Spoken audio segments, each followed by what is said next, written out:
Shovel Knight. This game has gotten a lot of positive feedback, so I got curious and wanted to check it out. Well, no point in waiting any longer, let's dig right into it. Right at the title screen, I have a complaint. I press A to select Start Game, but it doesn't work. Get this, the B button is used to go forward in the menu and the A button is used to go back. It does say B is used to confirm, but I didn't notice. I was trying to figure out why the A button wasn't working. I can't be the only one who finds this backwards. It's standard in so many games to have it where the A button goes forward and the B button goes back. Well, whatever. After you make a profile, the game starts. The story is about a guy named Shovel Knight, who had a chick named Shield Knight, and they both had great adventures in some magical land. But, when they were traveling, an evil magic took Shield Knight, and Shovel Knight went into a life of solitude. Thus, an evil lady named the Enchantress took over the land. And all of a sudden, Shovel Knight went out of his life of solitude. No explanation, he just goes on an adventure to stop the Enchantress. Maybe he was going through a phase.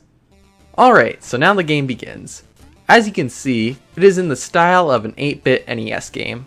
If you've watched other reviews of this game, you've probably heard people compare it to other NES games. I'm no expert on NES games, but I think I can point out a couple of similarities. Let's see, this is like Zelda 2, and the overworld is like Super Mario Bros. 3. You've probably already heard of these comparisons before. Man, I wish I could make an original comparison. Unlike Super Mario Bros. 3 though, rather than having one world with a bunch of small levels and a boss at the end, Shovel Knight has long levels with a few boss fights sprinkled all over.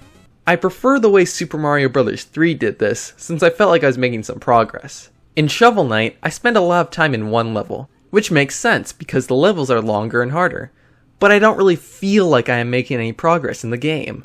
I don't rage quit, I depress-bored quit. There are checkpoints all throughout the level, which does help out, since dying is a common thing in this game. You don't have lives, but you do have a life bar. When you die, you lose some of your gold, which is your money. You can go back and get it, unless you die again before you've gotten the gold.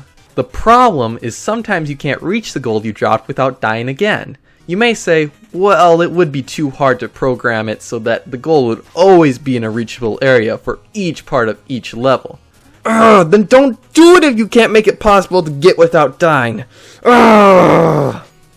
Wait, this reminds me of something.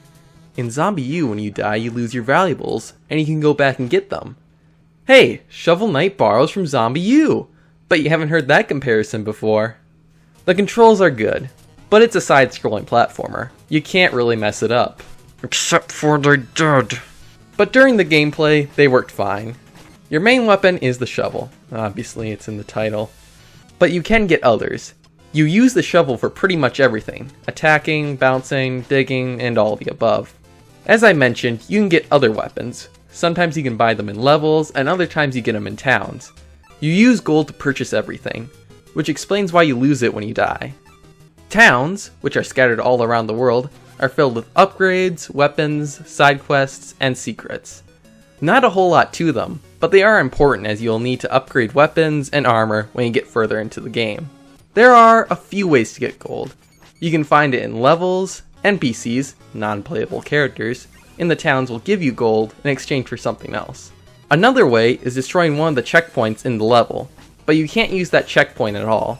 There are also feats in the game, basically just achievements to do, so that does add in some replayability. Lastly, let's talk about the gamepad. Pretty much nobody, besides Nintendo, has done anything unique with the gamepad, and Shovel Knight is no exception. But by this point in the Wii U life cycle, I wasn't really expecting much. The gamepad pretty much just shows extra information and other options to do. You can also play the game solely on the gamepad, just like every other Wii U game. I guess I can't blame the developers for this. The gamepad was Nintendo's idea. Overall, Shovel Knight is a really good game. I may not sound like I enjoyed it too much, and truth be told, I did have a few problems with it, but overall, Shovel Knight is a really good game, and I recommend you definitely download it right now. So I give Shovel Knight a yeah!